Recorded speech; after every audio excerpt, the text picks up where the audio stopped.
We're told a lot during the elections, and even up until where the president has been going on, that body language will play a big role in this president's fight against corruption, that he's a man of integrity.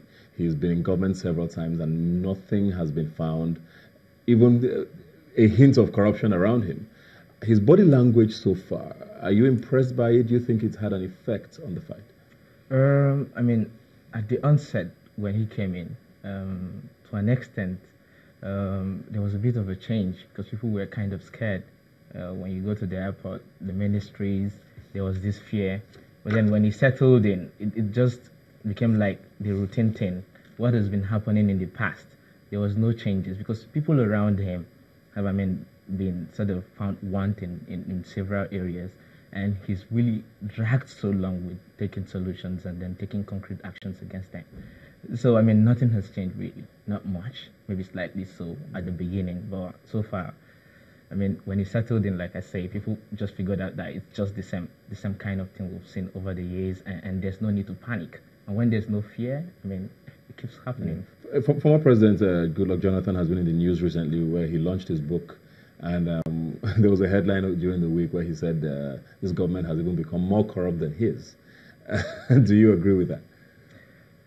They are all politicians, so they would probably say things that would be far more favorable to them. You wouldn't expect Jonathan to say his government is far more corrupt than Buhari's. Looking at what he said, the recent book launch, I don't think there's much difference, really. Because, corruption, much of the bribery happens in procurement, and that is still happening till today, except for, the intervention of certain civic organizations and then citizen-led movements that are sort of bringing about transparency. The government is really not doing much. So for Jonathan to say something like that, I don't think it's fair enough and it's reflective of the current situation because, a lot really happened in his case, as much as we see in Buhari's too. So nothing really changed. Then when you read both, it looks like they are at the same level. Corruption is still happening. People are still looting funds, and targeting of opponents and all of that. So, what's the way out of this now? I know you've talked about reforming the EFCC and sort of cleaning up the way it works, pretty much. We look at politics is in the air now. We have a lot of people making promises. What do you want to hear from these candidates now with regards to corruption? Because it looks like with these elections, corruption is not necessarily a huge talking point. It's all jobs, and poverty, which of course are very important as well. But do you think we're going to lose sort of sight of how important or how big an issue corruption is in this country? Okay, see, what I'm expecting in this electionary process is for citizens to be informed. Anti-corruption fights is not a small job. But when citizens are duly informed about their own part, the part they can play in the fight against corruption to advance accountability and transparency, if they are really informed, and that is where we have, like he said, we have a lot of initiatives that are on ground. Like for procurement, for instance, if you want to advance accountability on procurement, we have the Udemy project. This Udemy project is opening up budgetary process in Nigeria space. That platform has about 8,000 data sets, which of course has a lot of projects for Nigerians to scrutinize. If they are on this platform, they can then ask questions from their government and say, okay, this has been appropriated for this sum. What is the update?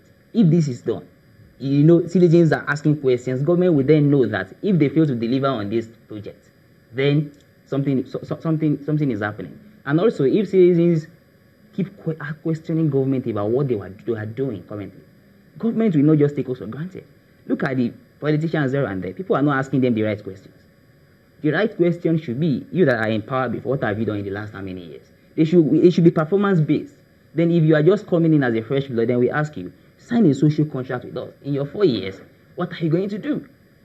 Before 2015, there are some promises made by the current government. But after elections, they said, no, this is the party's position, not my position. So if citizens come to play and then they say, we are signing a social contract, this is the size of the budget, what are you doing for us? So after 4 years, citizens will then go back to the drawing board and say, okay, when you are contesting, we have this list of promises. Then they start ticking. this is it. He has done this, he has done that. Or it is on this basis then we can be serious as a country.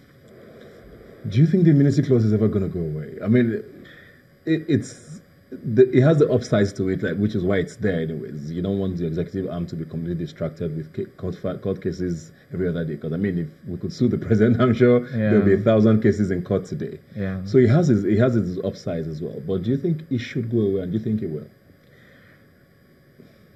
Like you said, I mean, the advantages I mean, when they were drafting the constitution, the people, the committee sitting down to do that would have really thought through that entire process and then saw they need to get something like that in.